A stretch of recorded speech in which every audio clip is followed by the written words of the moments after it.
What's up everyone? Welcome back to the channel. Welcome to day 5 of the GNG 2.0 for class 11th guys. और आज हम business studies में पढ़ेंगे हमारा chapter number 3। सारे के सारे चैप्टर्स आप इसी तरीके से पढ़ते चले जाओगे और कब खत्म हो जाएगा आपको पता भी नहीं चलेगा। सो गाइस बात कुछ ऐसी है कि मैंने पूरा चैप्टर नंबर 3 तुम्हारे लिए बनाया, बट अब मैं अपलोड करने लगा तो मैंने देखा कि यार अरे शिट, उसमें तो माइक ही काम नहीं कर रहा, माइक ही नहीं चल रहा है। And the only problem is कि तुम्हारा टाइम भी हो रहा है वीडियो का, तुम्हें देनी भी है, तो मेरे पास और कोई ऑप्शन नहीं है। उसको मैं रीशूट करूंगा तो वीडियो लेट होगी, बट आई डोंट वांट कि आपका शेड्यूल खराब हो।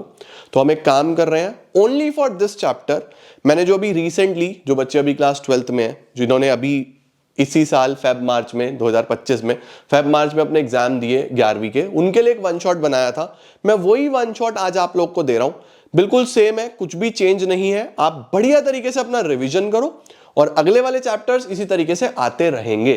तो आइए शुरू करते हैं चैप्टर नंबर 3 को और उसका मस्त वन शॉट रिवीजन करते हैं। Let's begin.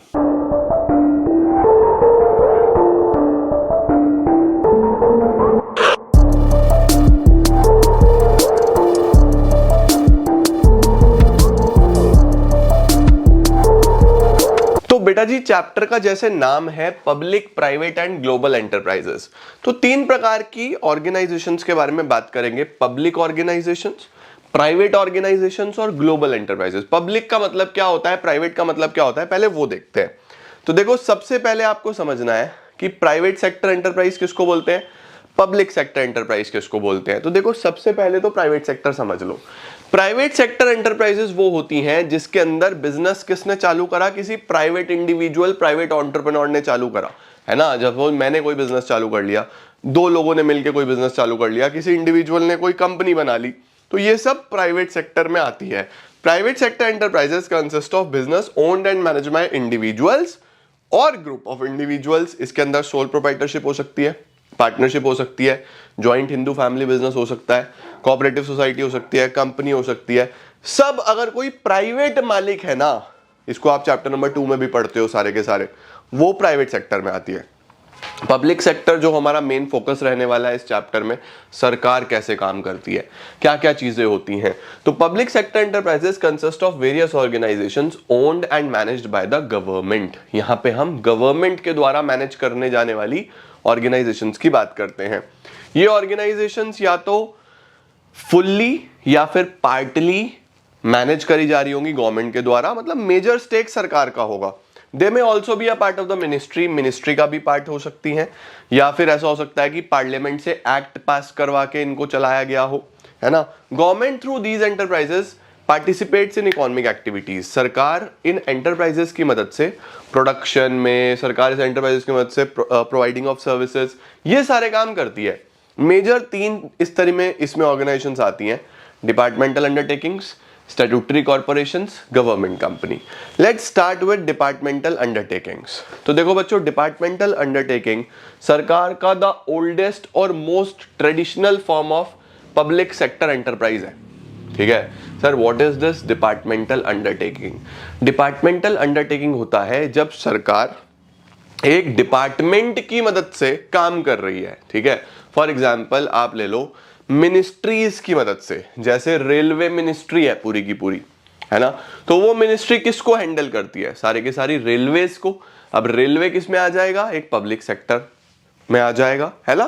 तो इस तरीके की ऑर्गेनाइजेशंस जो अपने आप में सरकार की पूरी पूरी मिनिस्ट्रीज की मदद से चल रही हैं, राइट। अब बहुत सारी आप देखते हो, डिफेंस हो गया, कम्युनिकेशन हो गया, राइट। तो ये सब कैसे चलते हैं, सब डिपार्टमेंटल अंडरटेकिंग्स की हेल्प से चलते हैं। तो देखो क्या लिखा हुआ है, these enterprises are established as departments of the ministry and are considered as a part or extension of the ministry। Railway हो गया, देखो पोस्ट एंड टेलीग्राफ डिपार्टमेंट हो गया, सरकार के पोस्ट ऑफिसेज हैं, टेलीग्राफ डिपार्टमेंट्स हैं। इसी तरीके से बहुत सारी गवर्नमेंट ऑर्गेनाइजेशंस हैं जो एक मिनिस्ट्री मैनेज करके चलती है, वो सारे डिपार्टमेंटल अंडरटेकिंग्स में आ जाते हैं। फीचर्स क्या है, पैसा कहां से आता है, डायरेक्टली गवर्नमेंट ट्रेजरी से आता है, और जो भी कमाएंगे सारा गवर्नमेंट ट्रेजरी में ही जाएगा। उसके बाद the undertakings follow accounting rules. सारे के सारे रूल्स जो हैं अकाउंट्स के, वो कैसे फॉलो होंगे, जो इंडियन अकाउंट डिपार्टमेंट बनाएगा और ऑडिट भी डायरेक्टली गवर्नमेंट ही कराएगा। ऑडिट का मतलब चेक कराना कि काम ठीक से हो रहा है या नहीं हो रहा है। उसके बाद एम्प्लॉइज जितने भी हैं वो सब गवर्नमेंट सर्वेंट्स होते हैं, सारे गवर्नमेंट एम्प्लॉइज होते हैं, और IAS ऑफिसर्स इनको हेड करके चलते हैं। इनके जो बॉस होंगे वो सभी IAS ऑफिसर सिविल सर्वेंट्स होंगे, ठीक है। मिनिस्ट्री को जवाब देना होता है इनको, और डायरेक्टली मिनिस्ट्री के अंडर ही ये वर्क करते हैं, ठीक है जी। इसके मेरिट्स क्या होंगे? गवर्नमेंट के लिए एक सोर्स ऑफ इनकम है, पब्लिक अकाउंटेबिलिटी है, तो जवाबदेही है, जनता को जवाब देना पड़ता है, इसलिए काम थोड़ा ठीक से करना पड़ता है।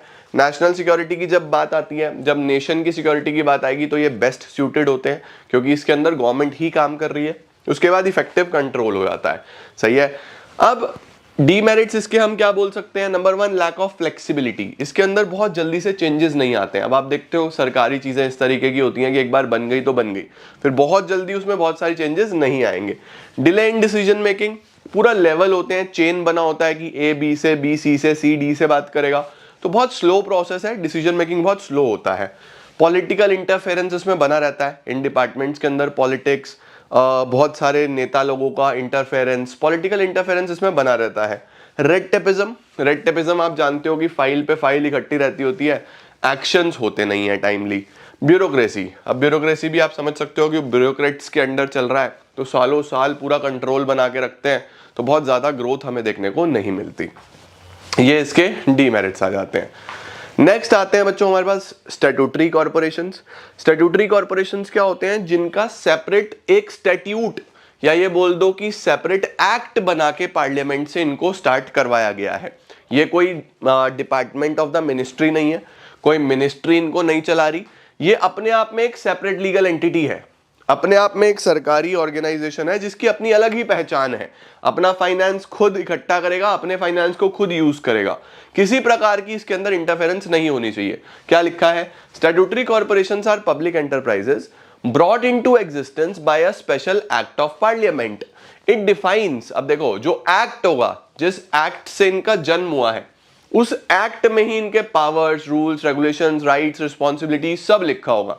The Act defines its powers and functions, rules and regulations, governing its employees and its relationship with the government. अच्छा, इसके एग्जाम्पल्स क्या होते हैं? इंडियन एयरलाइंस ले लो, एयर इंडिया ले लो, स्टेट बैंक ऑफ इंडिया ले लो, LIC ले लो, ये सब अपने अपने एक्ट्स के थ्रू चलते हैं, ठीक है जी। क्या क्या फीचर्स होंगे? These are the public enterprises set up under a special act of parliament. इनका मिनिस्ट्री से कोई लेन देन नहीं है, सेपरेट एक्ट ऑफ पार्लियामेंट से होते हैं।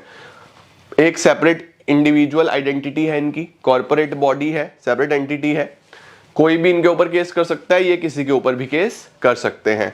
It is usually independently financed है, अपना पैसा या तो बोरोइंग से पैसा बोरो करते हैं, पब्लिक से भी कर सकते हैं, गवर्नमेंट से भी कर सकते हैं, और जो पैसा कमाएंगे वो भी अपने पास ही रखेंगे, अपने हिसाब से यूज करेंगे। आगे क्या है? Wholly owned by the state, पूरा का पूरा सरकार का होता है, ये पूरा ऑनरशिप गवर्नमेंट का होता है। Statutory corporation is not subjected to the same accounting and audit procedures applicable to the government departments. इनके जो बेसिक अकाउंटिंग और ऑडिट प्रोसीजर्स हैं वो सिमिलर होते हैं, बट एग्जैक्टली सेम नहीं होते जैसे डिपार्टमेंटल के होते हैं, है ना। तो इनके अकाउंटिंग प्रोसीजर्स थोड़े से डिफरेंट होंगे, होते सिमिलर ही हैं बट थोड़े से डिफरेंट होते हैं। उसके बाद बेटा एम्प्लॉइज जो है वो गवर्नमेंट एम्प्लॉइज नहीं होते या सिविल सर्वेंट्स नहीं होते, इनके एम्प्लॉइज इसी तरीके से होते हैं जैसे प्राइवेट एम्प्लॉइज होते हैं, बस ये है कि वो गवर्नमेंट डिपार्टमेंट्स में काम कर रहे हैं, ओके। उसके बाद बाबू इसका क्या क्या मेरिट्स और डीमेरिट्स होंगे? सबसे पहला मेरिट क्या था? बहुत सारे अननेसेसरी गवर्नमेंट के रूल्स और रेगुलेशंस इनके अंदर नहीं है। अब मेरिट में ये बोला जाता है कि नहीं है, बट एक्चुअल में होते हैं।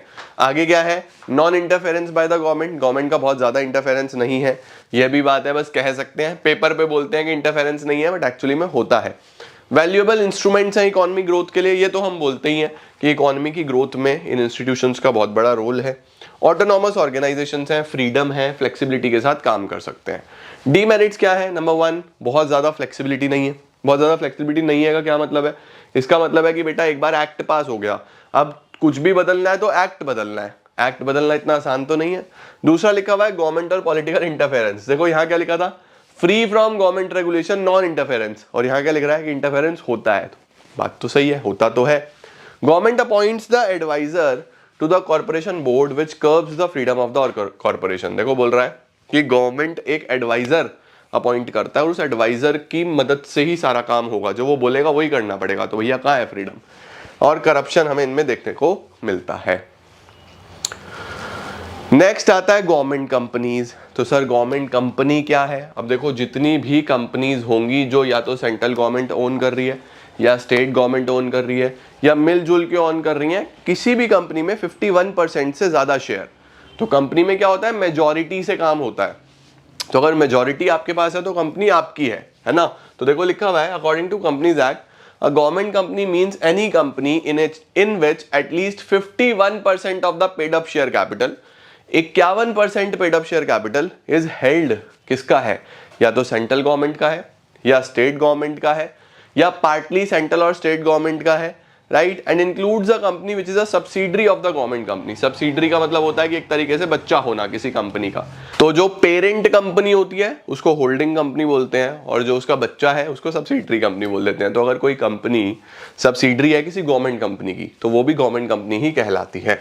जैसे स्टील अथॉरिटी ऑफ इंडिया हो गया, स्टेट ट्रेडिंग कॉर्पोरेशन हो गया, हिंदुस्तान मशीन टूल्स हो गया, ये सब गवर्नमेंट कंपनीज है। अब गवर्नमेंट कंपनी के क्या क्या फीचर्स हैं, कंपनीज एक्ट के अकॉर्डिंगली बनेगा, सेपरेट लीगल एंटिटी है तो किसी के ऊपर भी सूट फाइल कर सकते हैं यानी केस कर सकते हैं, कॉन्ट्रैक्ट में एंटर कर सकते हैं, ऑडिट इनका सेंट्रल गवर्नमेंट कराता है और सारे के सारे रूल्स एमओए एओए के हिसाब से ये लोग काम करेंगे। उसके बाद मेरिट्स बेटा जी, इसको फॉर्म करना as compare to other two departmental और स्टैट्यूटरी कंपैरेटिवली इजी है। ऑटोनॉमी है यानी फ्रीडम है, अपने हिसाब से काम कर सकते हैं। अच्छा मार्केट कंट्रोल है और इंडिपेंडेंट स्टेटस होता है, किसी भी तरीके के गवर्नमेंट रूल्स और रेगुलेशंस में ये नहीं आते क्योंकि कंपनीज एक्ट के अंडर चलते हैं। आगे लिखा हुआ है provision for companies act is not relevant. कई बार ऐसा हो जाता है कि कंपनीज एक्ट के प्रोविजन इनके लिए रेलेवेंट ही नहीं है क्योंकि भैया सरकार की कंपनी है, एक्ट कौन बना रहा है, सरकार बना रहा है। तो गवर्नमेंट ने अगर इसमें कुछ गड़बड़ भी करी तो एक्ट में बदलाव कर देंगे अपने फेवर में। तो एक तरीके से देखा जाए तो गवर्नमेंट ही मालिक है, तो गवर्नमेंट के लिए क्या रेलेवेंस। आगे लिखा हुआ है इवेड्स कॉन्स्टिट्यूशनल रिस्पॉन्सिबिलिटी। सरकार इस तरीके की कंपनीज रन करके कई बार कॉन्स्टिट्यूशन की रिस्पॉन्सिबिलिटी से बचती है। अब कॉन्स्टिट्यूशन में तो सब जगह ये बोला गया है कि गवर्नमेंट को सोशल सर्विस करनी है, सर्व करना है सोसाइटी को, लेकिन कई बार इन कंपनीज में गवर्नमेंट पैसा कमाने की भी बात करती है तो कॉन्स्टिट्यूशनल रिस्पॉन्सिबिलिटी से बचती है। उसके बाद मेजर पर्पस जो है वो डिफीट हो रहा है, वही वाली बात है, आप सोसाइटी को सर्व ना करके प्रॉफिट्स की तरफ जा रहे हो तो आप मेजर पर्पस तो डिफीट कर रहे हो अपना। नेक्स्ट आता है बच्चों एमएनसीज। एमएनसीज किसको बोलते हैं, मल्टीनेशनल कॉर्पोरेशंस। मल्टीनेशनल नाम में ही है, एक की जगह कई नेशंस में जो होंगे, जो मल्टी नेशंस में होंगे उनको क्या बोलते हैं, मल्टीनेशनल कॉर्पोरेशंस। क्या लिखा है देखो, global enterprises are huge industrial organisations which extend their industrial and marketing operations through a network of branches in several countries. इनके branches होंगे अलग अलग countries में। These enterprises operated in several areas, बहुत सारे areas हो सकते हैं, बहुत सारे products हो सकते हैं। इनका मकसद ध्यान रखना बच्चों प्रॉफिट बढ़ाना नहीं है, इनका मकसद है एक्सपेंशन करना, बिजनेस को फैलाना, ज्यादा से ज्यादा ब्रांचेस लेके आना, right. Their motive is to spread their branches all over, जैसे एप्पल, माइक्रोसॉफ्ट, अमेजॉन, ये सब। इधर अगर हम आ जाएं तो क्या क्या फीचर्स हैं, ह्यूज कैपिटल रिसोर्सेज, बहुत सारे कैपिटल रिसोर्स लगता है इसके अंदर। फॉरेन कोलैबोरेशन से चलते हैं ये बिजनेसेस। एडवांस टेक्नोलॉजी, बहुत सारी टेक्नोलॉजी इसके अंदर लगती है, बहुत सारा पैसा इसके अंदर लगता है, नई नई चीजें ये लोग यूज करते हैं। प्रोडक्ट इनोवेशन, हमेशा कुछ ना कुछ नया, कुछ ना कुछ इनोवेटिव ये लोग लेके आते हैं। मार्केटिंग स्ट्रैटेजीज, इनकी जो मार्केटिंग स्ट्रैटेजीज हैं वो बहुत एडवांस होती हैं, बहुत एग्रेसिव होती हैं और छोटे मोटे कंपनीज को तो ऐसे ही खत्म कर देते हैं ये लोग। एक्सपेंशन बहुत तेजी से करते हैं और कंट्रोल सारा सेंट्रलाइज्ड होता है। सेंट्रलाइज्ड का मतलब कि एक हेड ऑफिस होगा, वही सब कुछ मैनेज कर रहा होगा, ठीक है, ये इनके फीचर्स होते हैं। नेक्स्ट आता है बच्चों हमारे पास joint venture. Sir what is joint venture, नाम में ही है जॉइंट, यानी जब दो या दो से ज्यादा ऑर्गेनाइजेशंस आपस में मिलके बिजनेस करेंगे। हीरो और Honda, hero Honda, Maruti Suzuki, है ना। तो इस तरीके से जब दो कंपनीज मिलके बिजनेस करती हैं तो उसको हम जॉइंट वेंचर बोलते हैं। When two businesses, private, government, foreign company, कोई भी दो बिजनेसेस ज्वाइन करेंगे एक साथ और बिजनेस करेंगे, इसको हम जॉइंट वेंचर बोलते हैं, ठीक है। अच्छा जी, एग्जाम्पल्स अगर आप लिखना चाहो तो लिख सकते हो। आगे अगर हम आ जाएं, बेनिफिट्स क्या हैं, ज्यादा रिसोर्सेज, ज्यादा पैसा होगा इनके पास, ज्यादा कैपेसिटी होगी, टेक्नोलॉजी का अच्छा एक्सेस होगा, है ना, लो कॉस्ट ऑफ प्रोडक्शन आएगा क्योंकि बल्क में करेंगे, इकट्ठा करेंगे, ब्रांड नेम स्टैब्लिश्ड मिलेगा इनको, राइट, और इनोवेशन का मौका है। यूजुअली क्या होता है कि एक कंपनी लोकल होती है, एक बाहर से आती है जो जॉइंट वेंचर करती है, तो एक बना बनाया ब्रांड नेम मिल जाता है दोनों को ही। ओके, दो तरीके के जॉइंट वेंचर होते हैं बाबू, एक होता है कॉन्ट्रैक्चुअल और एक होता है हमारे पास इक्विटी बेस्ड। ठीक है, अब ये इंपॉर्टेंट है, ये आपसे पूछ लेता है। तो कॉन्ट्रैक्चुअल जॉइंट वेंचर में क्या होता है, देखो कॉन्ट्रैक्ट बनता है बस, इसका मतलब एक नए वेंचर की शुरुआत नहीं होती, नए वेंचर की शुरुआत नहीं होती। पेपर पे हम दोनों मिलके काम करेंगे, लेकिन ऑर्गेनाइजेशंस अपनी अपनी ही चलाएंगे, रिसोर्सेज शेयर करेंगे, टेक्नोलॉजी शेयर करेंगे, नॉलेज शेयर करेंगे, प्रॉफिट्स शेयर करेंगे, लेकिन कंपनीज वैसे ही चलती रहेंगी। इनको क्या बोलते हैं, contractual. In a contractual venture newly jointly owned entities not created, there is only agreement to work together, सिर्फ एक एग्रीमेंट होता है और इकट्ठा काम करते हैं। The parties do not share ownership but exercise some element of control. ठीक है, परफेक्ट है। जैसे फ्रेंचाइजी में होता है ना, हमने अपनी फ्रेंचाइजीज दे दी, तो जब हम फ्रेंचाइजीज बांटते हैं तो हम उस केस में क्या करते हैं, फ्रेंचाइजी बांट रहे हैं, प्रॉफिट्स बना रहे हैं, तो जब प्रॉफिट्स इस तरीके से बन रहे हैं तो फिर मिलजुल के बिजनेस ही तो हो रहा है, तो ये कॉन्ट्रैक्चुअल जॉइंट वेंचर है। दूसरा होता है इक्विटी बेस्ड। इक्विटी बेस्ड में क्या होता है, it is the one in which a separate business entity jointly owned by both the parties is formed. एक नई एंटिटी बनाते हैं, एक नया कंपनी बनाते हैं और मिलजुल के काम करते हैं। ठीक है, the key operative factors is in this case of joint ownership by two, दोनों का ओनरशिप होगा। ठीक है, और जो है the form of business entity में वेरी, कंपनी हो सकता है, पार्टनरशिप फर्म हो सकता है, ट्रस्ट हो सकता है, एलएलपी हो सकता है, किसी भी फॉर्म ऑफ ओनरशिप आप देख सकते हो इक्विटी बेस्ड जॉइंट वेंचर में। ओके, इसके बाद बेटा हमारे पास आता है last topic, public private partnership. PPP में क्या होता है, दो लोग मिलकर बिजनेस करेंगे, एक पब्लिक सेक्टर से होगा, एक प्राइवेट सेक्टर से होगा। PPP is defined as a relationship between public and private entities in the context of infrastructure and other services. For example, देखो एग्जाम्पल है कुंडली मानेसर एक्सप्रेसवे लिमिटेड। इसके क्या क्या फीचर्स होंगे, अब बहुत सिंपल है यार। क्या फीचर्स हैं, दो लोग मिलके आ रहे हैं, प्राइवेट सेक्टर पब्लिक सेक्टर। देखो, contract with the private party to design and build public facility, facility is financed and owned by the public sector, key driver is the transfer of design and construction risk.